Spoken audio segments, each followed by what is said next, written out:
The 10th arc of Dragon Ball Super is on the horizon. Black Frieza is coming. But first up, we've got part 3 of the Ultimate Ranking series, where we go over the Champa arc, otherwise known as the Destroyer Tournament arc. Some people even call it the Universe 6 vs Universe 7 arc. It's up to you really. Anyway, we're going over the rankings for this arc in this video. Of course, the full movie that includes all 9 arcs is out, and if you want to watch all 9 arcs all in one place, that's the video to go to. But for right now, it's the Time Manipulating Assassin, the Legendary Assassin hit.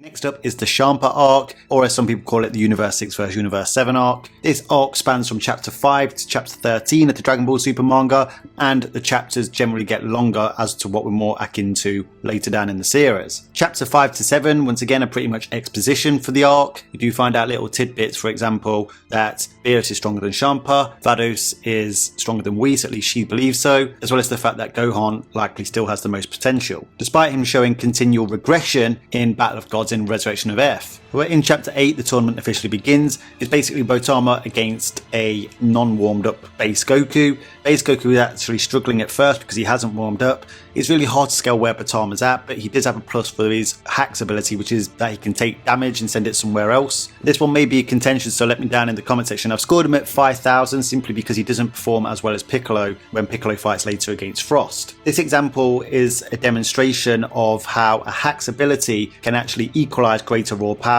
Of course, for Botama, it's really just a defensive hacks. Goku just tosses him out the ring. Now, obviously, we know Goku and Vegeta trained in the time chamber for 3 years just before this tournament, so he likely has gotten stronger than the base Goku we scored and power leveled in Resurrection of F. However, I'm not going to scale base Goku in this arc because we're going to see his Super Saiyan forms and his Super Saiyan God forms. Final form Frost, however, I've scored at 6,300 because he pushes Goku to use Super Saiyan, and obviously he's got a plus because just like Frieza, he has incredible durability with his physical composition. Super Saiyan Goku is completely overwhelming Frost, but obviously Frost cheats to eliminate Goku from the tournament, and Piccolo steps up. Piccolo is referenced by Goku to standing no chance against Frost, but Piccolo does show massive improvement in this fight by actually holding off Frost for a while, mainly using strategy and hacks abilities, but also he is shown to actually be blocking and parrying some of Frost's hits. So I've scored him at 5,400. I don't want to put him at Gohan's level, even from Resurrection of F, as Gohan was put forward by Vegeta before Piccolo was, or Majin Buu for that matter, as Majin Buu was put forward before Piccolo was for the selection for this tournament. However, he does very well here, so 5,400. Frost even has to resort to the same tactic against Piccolo to eliminate Piccolo from the tournament, despite having the power advantage. Once again, I'll keep talking about these equalizers to greater raw power. Still, Vegeta then steps up, becomes Super Saiyan, and absolutely mollywops Frost to the point where Frost has to be stretchered off. So I've scored Goku and Vegeta using Super Saiyan at the same level. I've given them 6,700 with a plus sign. You'll see what that plus sign is about in a moment when we do Kappa's power ranking.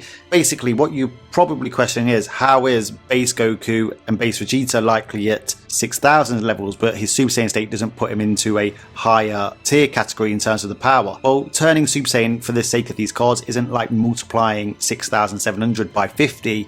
How I'm operating this is, if they use a transformation but they don't necessarily go into the next tier of power with that transformation, they'll just move into the higher echelons of that 1,000. So they're at 6,700. Super Saiyan 2 hypothetically could put them at 6,800. Super Saiyan 3 maybe 7,000.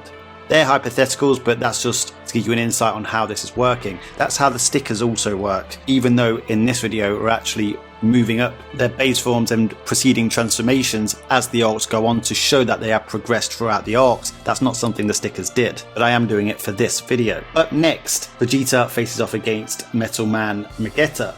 Now, Vegeta is actually able to damage, evade, and cancel out Super Saiyan Vegeta's blasts in this battle, so it shows that he isn't too far off of Super Saiyan Vegeta's raw power level. However, he does have a hacks ability that of course is him being a metal man and him weighing over 1,000 tons. No, that doesn't mean that Vegeta can't lift 1,000 tons, guys. Remember, he's a metal man that weighs over 1,000 tons, which is enhanced by Ki. So I've given him a slightly lesser rating than Super Saiyan Vegeta simply because he has his body composition on his side, which elevates his output to match Super Saiyan Vegeta's, whereas Super Saiyan Vegeta just weighs a regular amount, but is also enhanced by Ki. So the fact that they're matching each other's overall output suggests that Vegeta may actually have more raw power.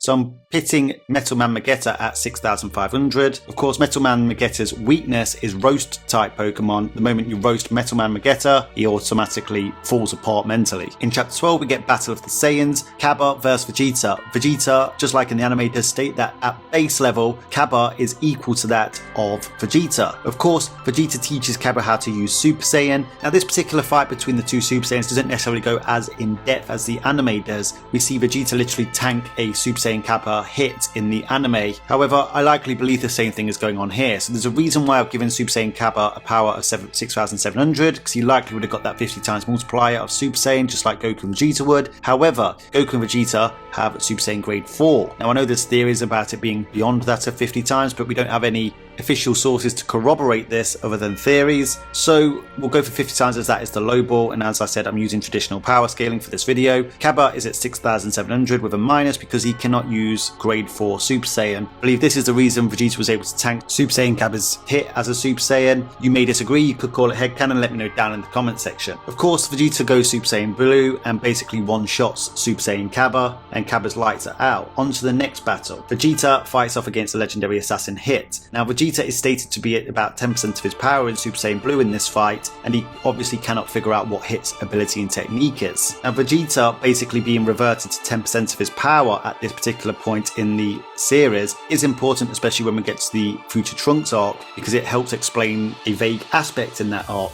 But ultimately, Vegeta gets defeated by Hit. We'll get onto Super Saiyan Blue Vegeta's power in just a moment. We're going to look at Super Saiyan God Goku. Now, I've given him this score because he's simply on par with a Super Saiyan Blue Vegeta. This is explained by Whis and Beerus having a conversation where they talk about Vegeta losing a large amount of power at this point in their development due to the fact that Super Saiyan Blue is a very fatiguing form. Remember, Vegeta only hit Cabba once in Super Saiyan Blue, and that's how much energy used and how much power he lost. Super Saiyan God is doing just as well against Hit, if not better, than what Super Saiyan Blue Vegeta did, but obviously Goku's also starting to figure out what Hit's technique and ability is. Now, Super Saiyan God starts to get the better of Hit, however, Hit then powers up to his full power, and Goku feels the need to go back into Super Saiyan Blue in order to defeat Hit. We also see Hit dodge Super Saiyan Blue Goku's Kamehameha. So I've got Hit at 8,400 in terms of power, with the plus obviously being his ability to manipulate time using the time skip. Then I've got Goku and Vegeta in their Super Saiyan Blue forms because they're pretty much portrayed as being even at 8,700, but they still maintain that minus due to the fact that their forms cannot be maintained for long at all.